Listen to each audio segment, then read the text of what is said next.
الرحيم الحمد لله والصلاة والسلام على رسول الله وعلى آله وصحبه ومن والاه. اللهم لا علم لنا إلا ما علمتنا إنك أنت العليم الحكيم. اللهم وتب علينا إنك أنت التواب الرحيم. سبحانك لا نحصي ثناء عليك أنت كما أثنيت على نفسك. أنت المقدم وأنت المؤخر وأنت على كل شيء قدير.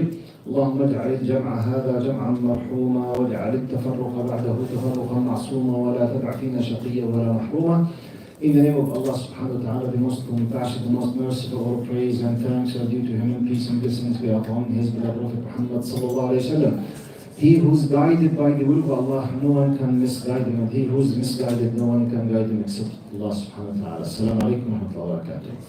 You know, this is the last dars in Ramadan, inshallah. After Ramadan, we'll turn back to our seerah and tafsir. So it's very late, so I decided to make it faith-based. Two stories from Alhamdulillah, Alhamdulillah, Alhamdulillah. One of the things that I feel honored by Allah subhanahu wa ta'ala, Allah enabled me, I visited 30 countries with 300 cities on earth. The only continent that I did not visit is South America. So every country, sometimes every city, sometimes you might have a story or something has to do with da'wah, inshallah, bi'idhnillah. So I decided to choose very quickly two. Some of you might be aware, because I repeated them many times, but subhanAllah, stories, even repeating them, there's khayr, inshallah.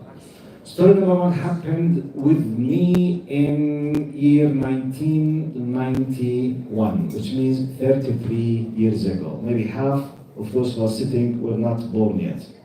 However, especially Sheikh Ihab, I think, Sheikh Sharab, you were not born. 1991, I traveled to what used to be called then USSR, United Soviet Social Republic, before Russia. Okay? الجمهورية الاتحاد السوفيتي.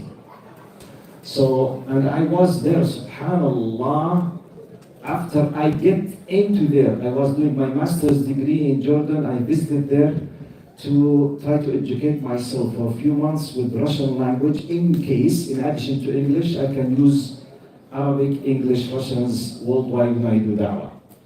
So it happened after I get into the borders. With a few days happened what, if you are interested to know, the perestroika, Yeltsin, the collapse of the USSR. I was not the reason for the collapse, but it happened when I got there, okay? It happened. But still, just to have an idea, Russia at that time, or United Soviet Union, they were ruled for 72 years with communism. Communism, one of its pillars, atheism. La ilaha wal haya mabda, there is no God. Like Chinese party now, okay? You need to know, this is part of the story. So people in general, for decades, they were ruled with atheism and communism. So, now I was there, trying to educate myself with some Russian language, in case if I use it for the future. I visited, I had about maybe 2, 3 months, 4 months, I can't remember exactly. I visited the city, I forgot the name. It's either Krasnodar or Pyatigorsk, because I visited many cities. I'm confused now. Pyatigorsk or Krasnodar, either or. So this is a Russian city, no Muslims there. So I was traveling with my cousin.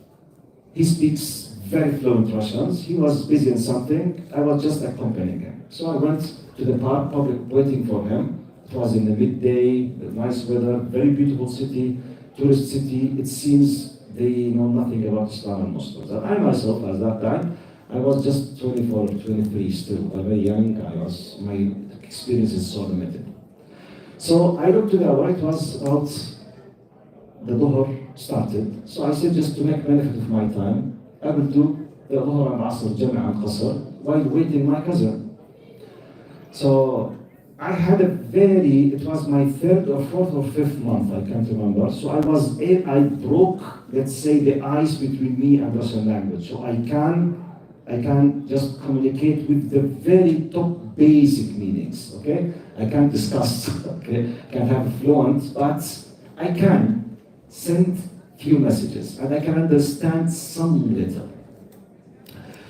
So I started to pray, Allahu Akbar. I directed myself to the area where it's full of trees, no one was there.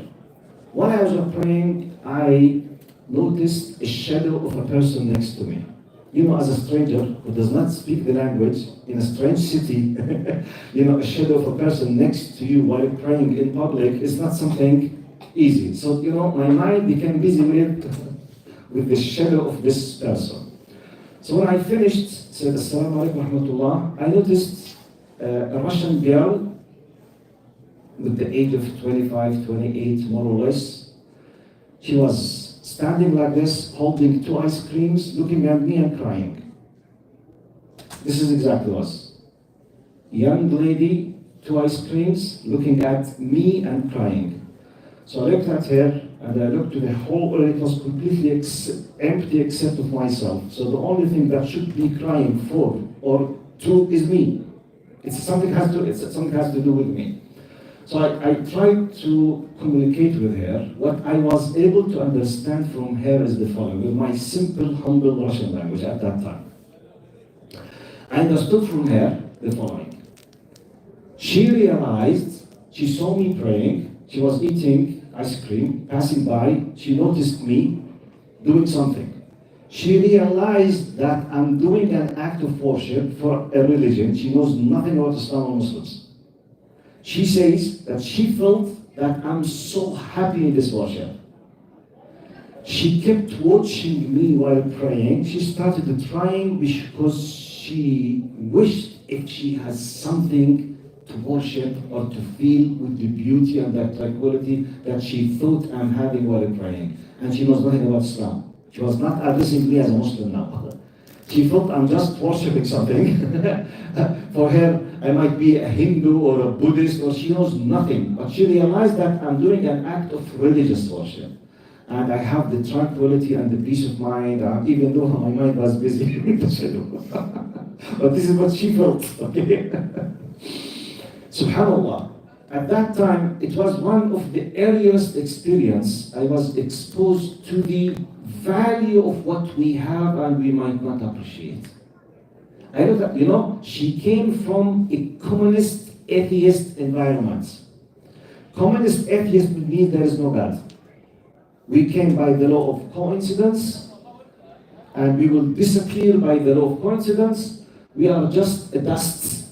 Randomly, we came by coincidence with Sutfa, and we came out of nothingness, and we are nothing, and we will be nothing, and we will disappear. So look, subhanallah.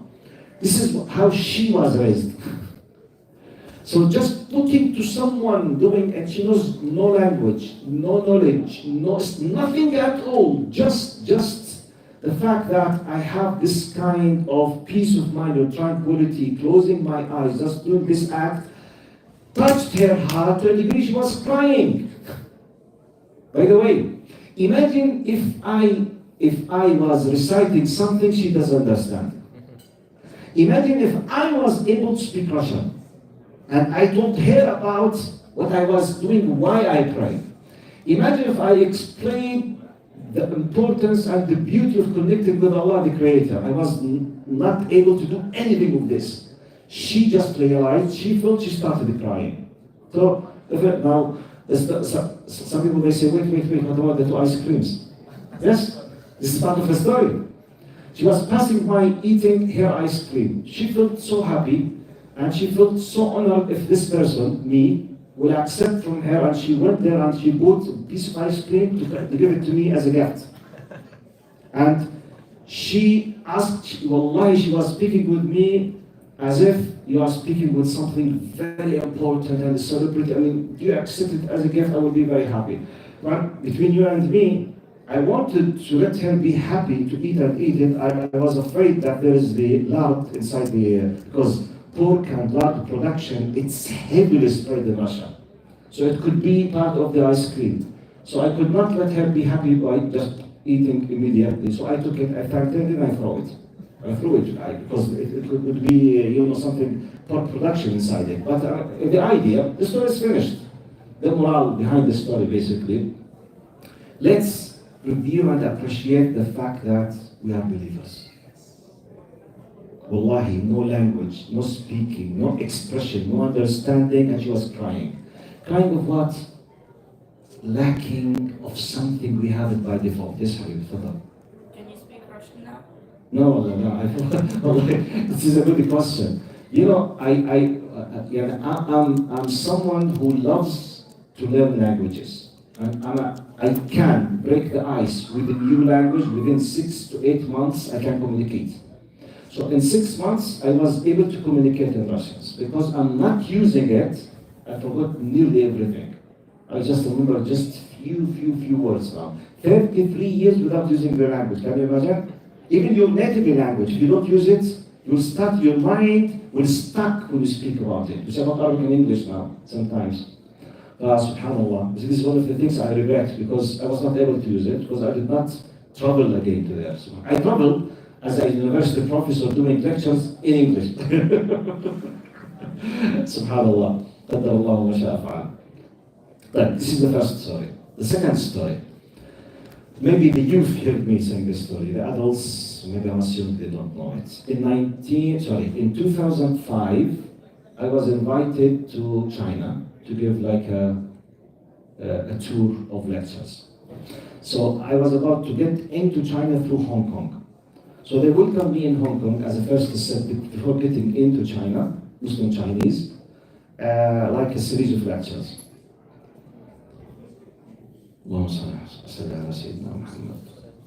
Sorry, I forgot because I visited Hong Kong 5 times. I wanted to speak about the 5th visit. I started with the first visit. So I visited China in 2005, 2006, 2007, 8, and 10. In 2010, it's a long story. After visiting Hong Kong 4 times, they said, do you mind if you came for a long course instead of coming just for a few days, 3 days, 4 days, 7 days, okay, because I'm busy with my university. I said, let's prepare ourselves and I will come with the family because I want to train my kids to the da'wah. It's about 13 years ago. I said, okay. So next year, which is 2010, I went there with the whole my family for a full intensive course teaching Islam for Muslims and non-Muslims. So I was addressing Muslims and non-Muslims, but mainly Muslims. My wife was giving a special course with my little kids for the kids, and I was giving 2 lectures for youth, 2 courses about understand Islam. One for the adults, Muslims and non-Muslims, it's about misconceptions about Islam for a full month, and another daily basis one in the morning for the youth. The youth, they were between 13 and 17. Now, this is story one of it's amazing stories in my life. Now, the class of the youth, I remember they were either 16 or 17 kids, between 13 and 17. All of them, they were born Muslims. And for your information, at that time, now Muslims in Hong Kong, they were about 150,000.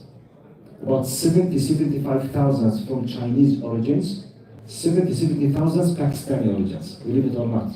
Pakistani brothers, they are in Hong Kong. Wallahi. And one of the first masajid in Pakistan, in Hong Kong, was built by a Pakistani brother in the British Army. Subhanallah, Allah honored them with building masajid, Pakistani brothers. Anyway, the point. So to tell you that students who were in my class, they were either from Chinese origins, reverts, or Pakistani origins. Except one person. He was not born a Muslim, he was a new Muslim, revert. Now, the funny story, he was about, I forgot the months, he was either 12 and a half or 13.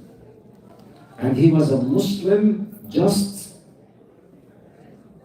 4 months before I start, 4 months, which means he started to become a Muslim around the 12 plus. Approaching 13, he became a Muslim. Now, the funny part of the story, that he became a Muslim while reading on the internet. He's the only son, he has no brothers, no sisters. He's just a father and mother, both of them, they are atheists. And he was reading on the internet for full 1 year, and he decided to become a Muslim. So he converted to Islam 4 months before I reached there. So he came to attend my class to understand. So he was reading full year and a Muslim since 4 months. So his general knowledge plus Islam, technically, his age of Islam is 120 days. In general, his knowledge 1 year and 4 months, in general, by self-learning alone, in an atheist environment. You need to know all this context. So he's around 13 with this, let's say, context. Now, I started giving him the sessions on daily basis, every morning, for a full month. You know, I'm speaking with students who came from, they are lacking a lot of knowledge. So my lectures were very simple, just the basics. You know, as a professional teacher, one of our ways, you don't just come and give information. Sometimes you ask just to test what kind of knowledge they have. For example, I want to speak about Prophet Muhammad sallallahu alaihi wasallam, okay? I want to speak about when he received the revelation. I want to speak about the Quran, at least to start. What do you know about Prophet Muhammad? What age he was when he received the revelation? What is the name of the angel who gave you? These simple things. Most of the times, the only one who knows the correct answer, it was this Chinese revert. Most of the time. He's a Muslim just 120 days. And they were born Muslims. But subhanAllah, so I was with Allah, you know, sincerely he was. Now, so every day he was very active, reading, you know, following something, till this story happened between me and him. Has anyone visited Hong Kong at summer? Anyone of you? Hong Kong? At summer, at an island. You know what does it mean. If you know what is Qatar, what is Dubai, what is Kuwait, combined together, multiplied by XXX, this is Hong Kong at the summer. I mean, the humidity could reach 95%. I mean, you can't breathe. I mean, it's a disaster, because it's an island. It's very difficult, really. Why I'm mentioning that? I have 5 kids with me. And when you walk in the streets of Hong Kong, the only thing you think about how it's possible to lose your kids and no one will know where they are. Because 8 million populations in a spot, maybe a little bit more than Mississauga. Which means millions. And I have 5 kids, and I'm walking the street from the place all the time. What would happen if someone disappeared? So I was exhausted. I'm teaching every day nearly. In the morning, in the afternoon, morning, afternoon, with the humidity, with the hot. So I was very exhausted. Because I was exhausted, one of the nights was so tired, I lost the Fajr prayer. So for me, it was a disaster. Because when I started practicing Islam 42 years ago, one of the covenants that I decided to test myself in my relation with Allah, whether I'm in shortcomings, I have a problem, I'm disconnected, I'm a little bit far, I have some kind of problem, it was praying the Fajr on time in the masjid, or at least on time. Because of the hadith, من صلى الفجر في جماعة فهو في ذمة الله. One of the most powerful hadith that I built my life on, which is the one who prays the Fajr in a collective manner in a Jama'ah, he's under the full backing and protection of Allah subhanahu wa ta'ala. I was very happy with this hadith. So when I lose the Fajr, for whatever reason, I feel there's something wrong. Go and fix it. So imagine I'm going there to do da'wah. I'm very happy. I'm training my kids, yet I lost the Fajr. It does not work, losing the Fajr. Losing the Fajr, I just was able to wake up after the sunrise. So I felt really a disaster. So my mood was in the lowest level that you could ever imagine. But this was a secret between me and Allah subhanahu wa ta'ala. The only one who knew this is just my wife. Okay? My kids, all of them, they were very young. SubhanAllah, I was very upset. I don't know what I have done, why this happened to me. Astaghfirullah al-Azim. I was really very bad. So I went to the class. I prayed the Fajr with this very low mood. I went immediately to the class where this Chinese brother, his name is Abdullah. So before I start, Assalamu alaikum, how's everything? I wanted just to start the class. He came to me, I said, I want to ask a question. He said, Fadal, yes. He said, today, he says now, today I lost the Fajr prayer. He. I said to myself, La hawla wa la quwwata illa billah. This is the last thing on earth I want someone to ask me about. Because I myself, lost the Fajr prayer. You know how weak you feel? It's like, wallahi, the feeling like, وَالْعِيَاذُ بِاللَّهِ, may Allah protect all of us, like if a youth came to you and you are a sheikh, and you've been in a big trouble that you were so weak and you watched a porno sites last night, and you are very sorry, you want just to regret, and the youth came to you and say, Sheikh, help me. I watched a porno site last night, what shall I do? Hasbi Allah, okay. You are hardly managing yourself. You are in a weakness situation. You are in a very difficult situation. You can't preach, you can't, there's no power to speak about this topic in specific, because I'm in a very difficult. So inside myself, I wished if he changed the topic. And I was hoping that he's asking me just from fiqh point of view, not anything else, which means if I lost the Fajr prayer, what shall I do? Shall I make qada immediately or wait for next time, or what shall I do? Then I want just to close the file. I said, Abdullah, okay, you can pray, no problem. He said, this is not what I'm asking about. I said, Abdullah, you can pray, just pray. I want to close the file. Close it, okay?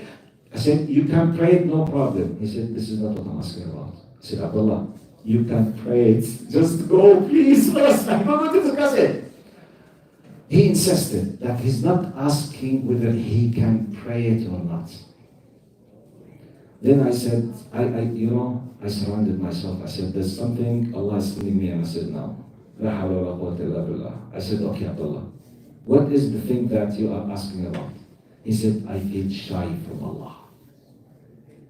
Look, I feel shy from Allah. I think words cannot describe my feelings.